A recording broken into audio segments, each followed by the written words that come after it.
वहीम नाज़रीन अस्सलाम वालेकुम, मैं हूँ इमरान वसीम। नाज़रीन, प्रोग्राम में सबसे पहले पाकिस्तान तहरीक इंसाफ की क़यादत ने जो आज सुप्रीम कोर्ट आने का ऐलान किया है, इस खबर से अपने व्लॉग का आगाज़ करेंगे और इसके बाद हमारे प्रोग्राम की जो दीगर अहम खबरें हैं फिर उनकी डिटेल आपकी खिदमत में पेश करेंगे। तो प्रोग्राम का आगाज़ करने से पहले आप दोस्तों से दरख्वास्त करेंगे कि चैनल को सब्सक्राइब कर लें, बेल आइकॉन का बटन प्रेस करें, वीडियो पसंद आए तो इसे लाइक और शेयर ज़रूर कीजिएगा। तो पहली खबर से नाज़रीन गुफ्तगू का आगाज़ करते हैं और एग्जैक्टली नाज़रीन वही हुआ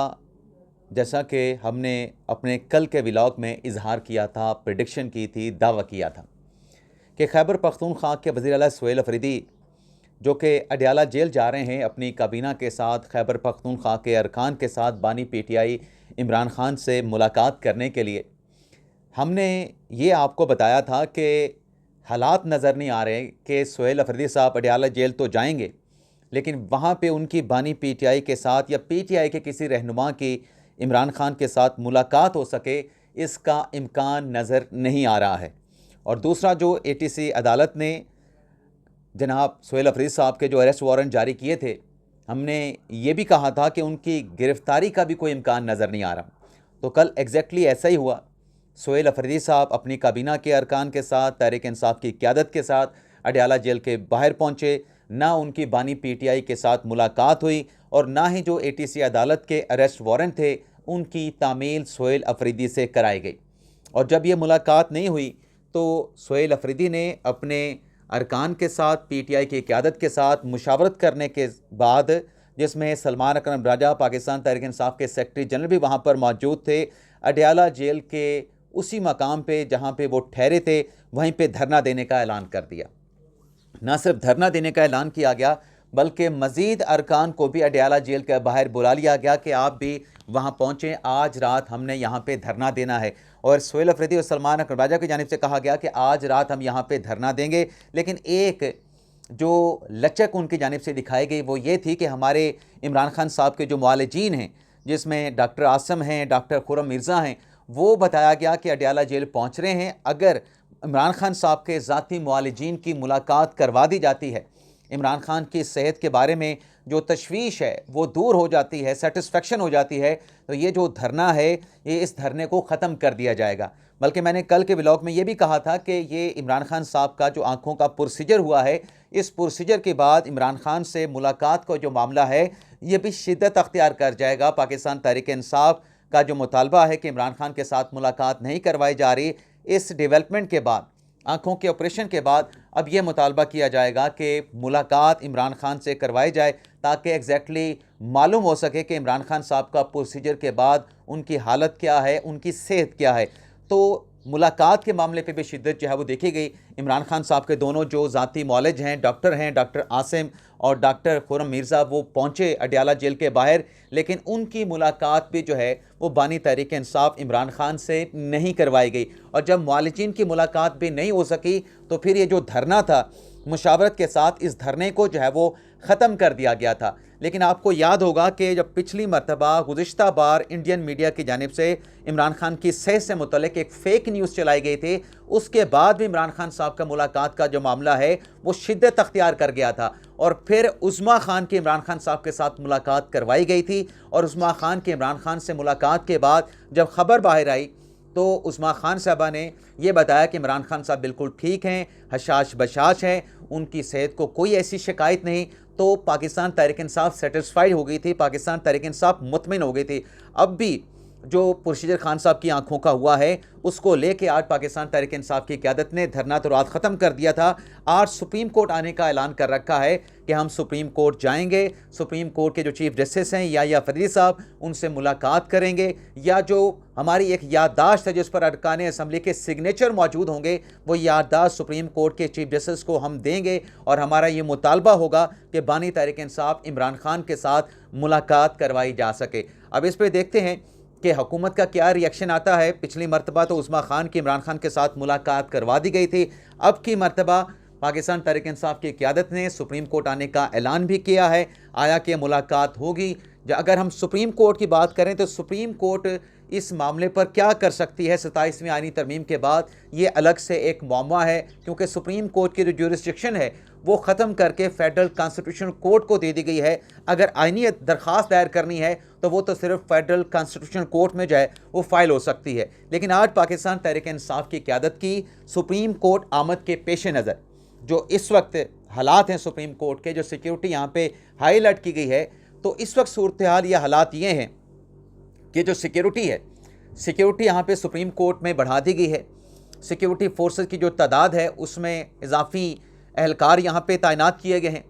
FC की नफरी भी यहाँ पे तैनात की गई है और इसके साथ साथ जो प्रिजनर वैन है वो भी सुप्रीम कोर्ट ऑफ पाकिस्तान जो है वो पहुँचा दी गई है। और अभी यहाँ पे ज़राए का ये भी कहना है कि मज़ीद जो नफरी है कुछ देर के बाद वो सुप्रीम कोर्ट पहुँच जाएगी और मुकम्मल तौर पे सुप्रीम कोर्ट में जो है वो सिक्योरिटी हाई अलर्ट जो है वो कर दिया गया है। सुप्रीम कोर्ट के बाहर भी भारी नफरी जो है, इजाफी नफरी सिक्योरिटी फोर्सेस की तैनात की गई है और सुप्रीम कोर्ट के अंदर पार्किंग एरिया में और जो सुप्रीम कोर्ट का रिसेप्शन है वहाँ पर भी इजाफी सिक्योरिटी के एहलकार, जिसमें FC के जवान भी हैं, इस्लामाबाद पुलिस के जवान भी हैं, उन्हें भी यहाँ पर जो है वो तैनात कर दिया गया है। और देखना ये भी होगा कि सोहेल अफरीदी साहब जिनके ATC अदालत से अरेस्ट वारंट जारी हुए थे, कल रावलपिंडी में तो उस अरेस्ट वारंट की तामील नहीं करवाई गई थी। आज जब सोहेल अफरीदी साहब सलमान अकबर राजा के साथ तहरीक इंसाफ की क़यादत के साथ यहाँ पर पहुँचेंगे तो क्या अरेस्ट वारंट की तामील करवाई जाएगी, नहीं करवाई जाएगी? जो भी यहाँ पर होगा, तहरीक इंसाफ की क़यादत दरख्वास्त देती है,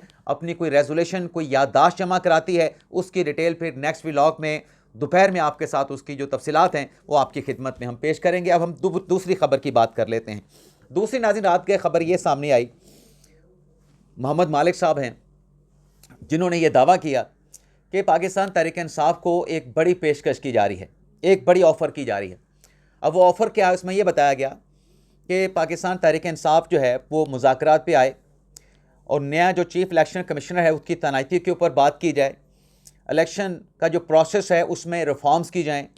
पूरा इलेक्शन कमीशन जो है वो तब्दील किया जाए ताकि आइंदा का जो इलेक्शन है वो साफ शफाफ हो, ट्रांसपेरेंट हो और जो हुकूमत की 5 साल की मियाद है इसको 1 साल कम कर दिया जाएगा। यानी जो इंतखाबात मई 2000 या अप्रैल 2000 मार्च या अप्रैल 2029 में होने हैं वो 1 साल पहले जो है वो करवा दिए जाएंगे। अब ये मोहम्मद मालिक साहब ने दावा किया है, लेकिन मालिक साहब का ये जो दावा है, एक और तज्ज़ियाकार एंकर साफ़ी हैं मुनीफ फ़ारूक साहब, बड़े तगड़े हैं अपने तज्ज़ियों में, अपनी ख़बरों में भी, अपना यूट्यूब चैनल भी चलाते हैं। उनकी तरफ से कहा गया है कि ऐसी तमाम क्या सराइयाँ जिसमें कोई डील की बात की जा रही है, कोई ढील की बात की जा रही है, तहरीक इंसाफ को कोई पेशकश की जा रही है, इनका हकीकत के साथ कोई ताल्लुक़ नहीं, तहरीक इंसाफ को कोई पेशकश नहीं की जा रही। लेकिन नाज़रीन अगर आप इस मामले का, इस पेशकश वाले मामले का ख़ुद भी एनालिसिस करें तो क्या ऐसी ऑफ़र हो सकती है? देखें, हुकूमत की जानिब से मुज़ाकरात की ऑफ़र तो पाकिस्तान तहरीक इंसाफ को की गई, लेकिन PTI की जानिब से उस मुज़ाकरात की ऑफ़र का कोई पॉजिटिव उस तरीके से जवाब नहीं दिया गया, बल्कि तहरीक इंसाफ ने तो मुज़ाकरात के प्रोसेस से ख़ुद को पीछे कर लिया। तहरीक इंसाफ मुज़ाकरात से पीछे हट गई और तहरीक तहफ़्फ़ुज़ आईन पाकिस्तान की क़यादत को अचकज़ई साहब को और राजा नासिर अब्बास साहब को आगे कर दिया गया। हुकूमत की तरफ से कहा गया कि मेन स्टेक होल्डर तो पाकिस्तान तहरीक इंसाफ है, मुज़ाकरात अगर होने हैं तो तहरीक तहफ़्फ़ुज़ आईन पाकिस्तान के साथ मुज़ाकरात PTI के बगैर तो हो नहीं सकते। तो जब तहरीक इंसाफ ये कह रही है कि हमने मुज़ाकरात नहीं करने, मुज़ाकरात के प्रोसेस को वो मानते नहीं, तो फिर तहरीक तहफ़्फ़ुज़ आईन पाकिस्तान के साथ तो मुज़ाकरात करने का कोई फ़ायदा नहीं। तो जब मुज़ाकरात के ऊपर कोई पेशरफ्त नहीं हुई तो पेशरफ्त के बगैर हुकूमत इतनी बड़ी ऑफ़र कि अपनी 1 साल की मियाद जो है वो कम करने को तैयार हो जाए, इसको लॉजिक नहीं मानती, इसको जहन नहीं मानता कि आप बग़ैर मुज़ाकरात की टेबल पे बैठे इतनी बड़ी ऑफ़र कर दें। यानी आप ये इस बात से अंदाज़ा करें कि अगर 1 साल की ऑफ़र मुज़ाकरात की टेबल पर बैठने से पहले हो सकती है कि 1 साल हम अपनी मियाद का कम कर देंगे, तो जब ये मुज़ाकरात की टेबल पर बैठेंगे तो फिर 6 माह या 1 साल तो और भी कम करवा लिया जाएगा। वो तो कहते हैं ना कि जब आप किसी को मौत दिखाते हैं तो फिर आप बुखार के ऊपर राज़ी हो जाते हैं। 1 साल अगर ख़ुद कम कर दी तो इसमें अगर अपोजिशन ने कहा कि इसमें मज़ीद कमी करें तो 2 साल तो ये पहले गुजार चुके हैं। हुकूमत की 2 साल की मियाद तो पहले पूरी हो चुकी है, तो 6 माह का मज़ीद तकाजा किया तो पीछे तो इनके पास 1.5 साल रह जाएगा। और मोहम्मद मालिक साहब जो कि आज से कुछ हफ्तों पहले इन्होंने एक और ख़बर भी दी थी कि खैबर पख्तूनख्वा का जो गवर्नर है उसको भी तब्दील किया जा रहा है, यह तब्दील करने पर गौर व खौज़ हो रहा है। अब ये उनका जो दावा था, इसको भी 3-4 माह गुजर चुके हैं। खैबर पख्तूनख्वा में गवर्नर राज लगाने के हवाले से कोई सब्सटेंटिव डेवलपमेंट हमने नहीं देखी है। हाँ, हो सकता है कि आगे चल के फ्यूचर में कोई ऐसी डेवलपमेंट हो, लेकिन फ़िलहाल तो कोई ऐसी चीज़ नज़र नहीं आ रही। बल्कि सोहेल अफरीदी साहब और पाकिस्तान तहरीक इंसाफ खुद ये कह रहे हैं, और आज़ाद जो राय रखने वाले सहाफ़ी वो भी बताते हैं कि फ़िलहाल तो ये फिजिबल कि गवर्नर राज लगाया जाए खैबर पख्तूनख्वा में, ये मुमकिन नज़र नहीं आ रहा। बल्कि उस वक्त तो गवर्नर के लिए नाम भी बता दिए गए थे। और फिर इसके साथ साथ कुछ हफ्ते पहले मालिक साहब ने एक और ख़बर भी दी थी कि मौजूदा हुकूमत को 6 माह की जो है वो मोहलत दे दी गई है। 6 महीने के अंदर हुकूमत ने अगर ये ना किया तो बस फिर हुकूमत के बुरे दिन शुरू हो जाएंगे। तो जिस हुकूमत को 6 माह की मोहलत मिली हुई थी, मालिक साहब की इस खबर को अगर आप दूसरे तरीके से भी एग्जामिन करें, इसका एनालिसिस करें, जिसको 6 महीने की मोहलत मिल रही थी, अब उसको 2 साल की मोहलत मज़ीद मिल गई है। यानी 6 माह, 2 साल पूरे हुए, 6 माह मज़ीद, और 6 माह में अगर कुछ नहीं होता तो फिर हुकूमत के बुरे दिन शुरू हो जाएंगे। ये तो फिर 2.5 साल का टेन्योर बनता था, 2.5 पौने 3 साल का टेन्योर बनता था, तो 1.25 साल, 1.5 साल तो फिर हुकूमत को मज़ीद मिल गया। उनके पहले वाले दावे की एक तरीके से नफ़ी हो रही है, मोहम्मद मालिक साहब के दावे की।